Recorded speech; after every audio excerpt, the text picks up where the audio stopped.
Menteri Keuangan Purbaya Yudhi Sadewa mengaku tidak khawatir apalagi panik dengan mundurnya sejumlah petinggi Otoritas Jasa Keuangan, OJK, dan Dirut Bursa Efek Indonesia, BI. Bahkan, Purbaya optimis perdagangan saham pada Senin, 2 Februari 2026, akan bergerak di zona hijau. Purbaya mengimbau agar masyarakat tidak khawatir IHSG akan kembali melemah setelah munculnya pengumuman pengunduran diri sejumlah petinggi Otoritas Jasa Keuangan, OJK, dan Dirut Bursa Efek Indonesia, BI, Iman Rahman. Untuk diketahui, pengumuman pengunduran diri pejabat-pejabat di OJK terjadi pada Jumat, 30 Januari 2026, malam.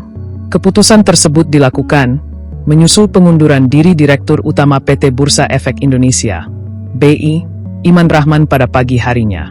Enggak, kebakaran, lah, IHSG, pasti naik lah.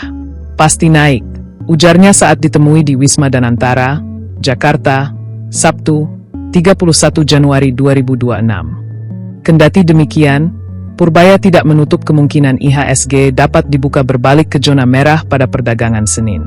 Kalau peluang IHSG melemah, kemungkinan selalu ada. Cuma berapa peluangnya? Saya pikir peluangnya kecil, tukasnya. Namun bendahara negara itu cenderung lebih optimistis mengingat upaya-upaya yang telah dilakukan pemerintah dan otoritas terkait untuk menangani kekosongan pimpinan OJK dan BI. Yaitu dengan mengangkat Kepala Eksekutif Pengawas Perilaku Pelaku Usaha Jasa Keuangan, Edukasi, dan Pelindungan Konsumen OJK Friedricha Widyasari Dewi sebagai anggota Dewan Komisioner Pengganti Ketua dan Wakil Ketua Dewan Komisioner OJK. Kemudian Kepala Eksekutif Pengawas Inovasi Teknologi Sektor Keuangan, Aset Keuangan Digital, dan Aset Kripto OJK Hasan Fauzi ditunjuk sebagai anggota Dewan Komisioner Pengganti Kepala Eksekutif Pengawas Pasar Modal, Keuangan Derivatif, dan Bursa Karbon OJK. Demikian juga dengan pengganti sementara Iman Rahman atau penjabat sementara, PJS, Direktur Utama BI akan diumumkan sebelum perdagangan Senin dibuka. Kenapa orang takut? Mereka takut ada kekacauan di manajemen bursa ketika direksinya mundur. Tapi kan sistemnya sudah cukup baik. Ada sistem otomatis yang langsung bisa menggantikan dari direksi yang ada dengan cepat dan itu berjalan dengan baik. Itu membuktikan sistemnya sudah cukup baik. Jadi gak akan ada gangguan di bursa, jelasnya. Selain itu, dari sisi fundamental ekonomi Indonesia juga masih bagus dan pemerintah juga terus memperbaiki kinerja perekonomian agar tumbuh lebih baik ke depannya.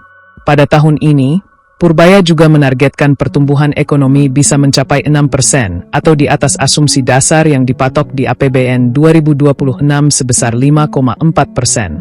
Dengan pertumbuhan ekonomi yang lebih tinggi, dia meyakini akan menambah kepercayaan investor untuk berinvestasi di pasar modal sekaligus dapat menggerakkan sektor usaha. Fondasi bagus, respons kebijakan dari bursa maupun OJK cepat, gak ada kacauan.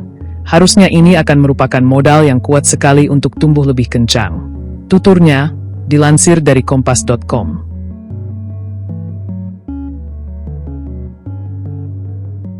Download Tribun X sekarang. Menghadirkan lokal menjadi Indonesia.